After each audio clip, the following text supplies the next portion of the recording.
The story begins in 1768 in Corsica. For centuries, the island was a Genoese possession, but separatist revolts forced Genoa to ask help from the French army.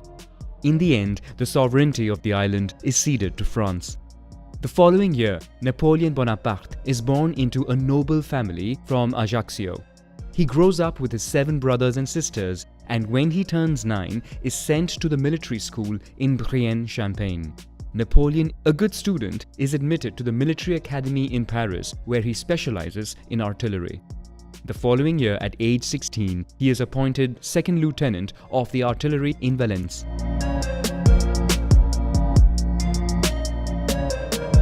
In France, the economic situation is catastrophic.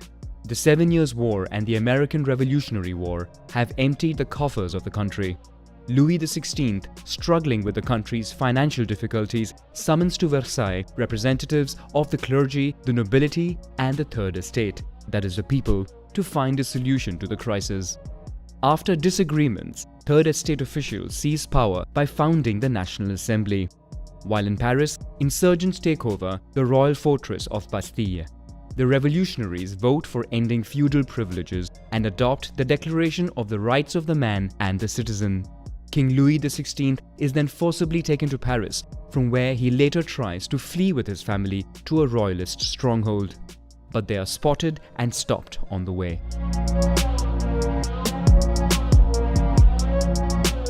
Initially, European monarchies remained mute about the French Revolution, seeing the weakening of their French competitor as a good thing.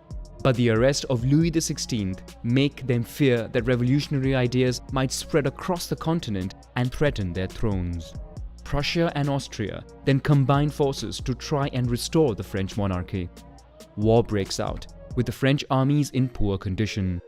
Facing the Allied army advance on Paris, the revolutionaries panic and execute all opponents of the revolution. But eventually, an unexpected victory of the French army pushes the coalition back beyond the country's borders. The revolutionaries regain confidence and proclaim the Republic. Louis XVI is then tried and guillotined, further angering European monarchies. The coalition strengthens, while on the French side, conscriptions swell up the ranks of the army.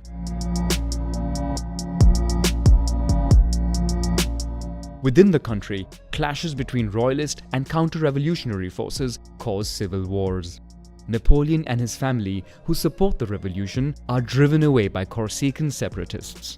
In Toulon, royalists seize the city and receive the military support of Britain and Spain, that enter the harbour of Toulon with their armies. After the French army fails to retake the city, Napoleon is summoned to replace the artillery commander who was injured. Assessing the situation, he suggests a new plan. Instead of attacking from the north, he proposes seizing the forts south of the harbour to install his artillery and attack the Allied fleet. His plan proves successful, and the city is taken back in 2 days. Napoleon's decisive intervention earns him a promotion. But in Paris, a new coup overthrows the government and Napoleon loses his title. A year later, a royalist revolt breaks out in Paris and he is put in charge of quelling the rebellion, giving him an opportunity to prove his loyalty for the new government. He orders his men to fire on the crowd, killing 200 people and ending the insurgency. As a reward, Napoleon is given command of the French army of Italy. Before leaving Paris, Napoleon marries Josephine, with whom he had fallen madly in love. She is the widow of a guillotined viscount and a mother of 2. Napoleon joins his army, which he finds in poor state. His men are poorly fed, badly equipped, and no longer paid. Napoleon would assume the role of their charismatic leader and motivates his troops by promising them the riches of northern Italy. At this time, 2 armies are stationed there, a Piedmontese army and an Austrian one. Napoleon is outnumbered and knows that if both armies unite, he would have no chance. His plan is to speedily advance his troops, place them in between both armies, and fight them separately. On April 10, he launches his attack. The plan works, and after a few battles, he defeats the Kingdom of Sardinia.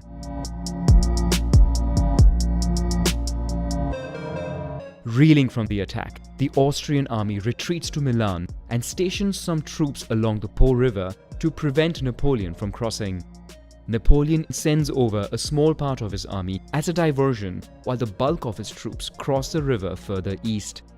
This move threatens to break the Austrian line of communication, thus isolating its army, which then withdraws from Milan without fighting and flees eastward.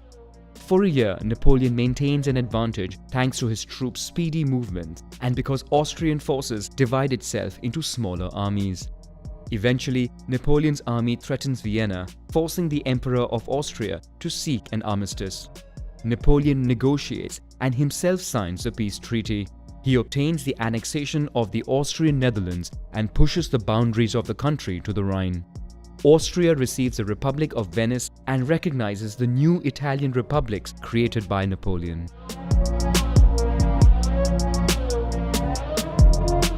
Upon his return to Paris, Napoleon is welcomed as a hero. The government now asks him to invade Britain, the last enemy of France. But England has control over the seas and Napoleon is aware of the risk that this entails.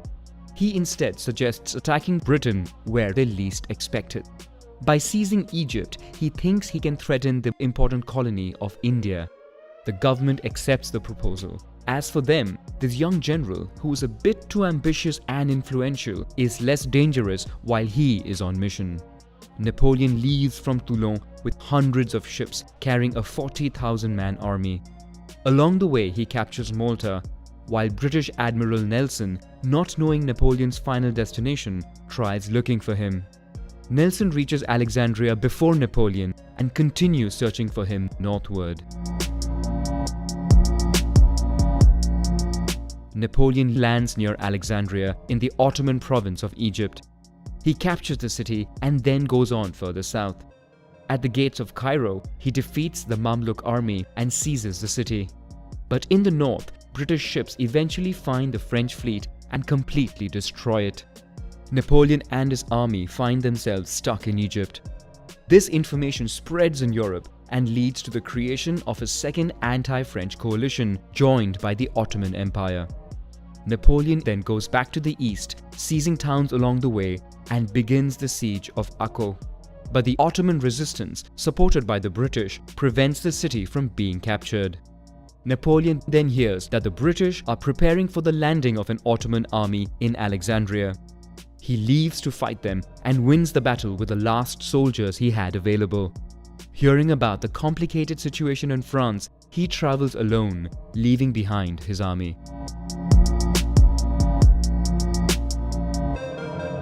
When he reaches France, the situation is tense. Austrian and Russian armies retake northern Italy, while Paris suffers from political instability. Napoleon, supported by the people and the army, involves himself in a coup and is named as a first consul for the following 10 years. He is now head of the country and can reform it at will. He consolidates power and prepares a new army to reconquer the north of Italy. To Austria's surprise, he crosses the Great St. Bernard Pass, usually deemed impassable, and wins a battle against the Austrians. A second victory further north eventually defeats the empire. Within months, a peace treaty is signed by all European powers, including the UK, their arch-enemy. In France, Napoleon put an end to 10 years of revolutions and instability and is rewarded with the title of lifelong consul. Napoleon takes advantage of peacetime to reform the country. He reforms the administration, economy, and education. He begins writing the civil code and completely restructures the country's army. Beyond France, he continues with his expansionist and interventionist policy by redrawing boundaries at will, which angers other powers, especially the United Kingdom, for whom France is too big a risk. Aware of the situation, Napoleon sells Louisiana to the United States to finance future wars and to prevent the territory from falling into the hands of the British. War resumes, but the UK cannot afford to attack France on its territory and instead decides to focus on diplomatic efforts to rally other powers. Napoleon, who narrowly escaped an attack, knows his life is in danger. He tries to sustain the new French model by creating an empire, hoping that the revolutionary values remain strong even if he were to die. On December 2nd, 1804, Napoleon becomes the emperor and crowns himself and his wife Josephine in Notre-Dame de Paris. He implements a more authoritarian regime. From a military standpoint, he makes Spain go to war against the United Kingdom because he needs its military fleet. Having now brought together enough armies along the Channel, Napoleon is ready to invade the United Kingdom.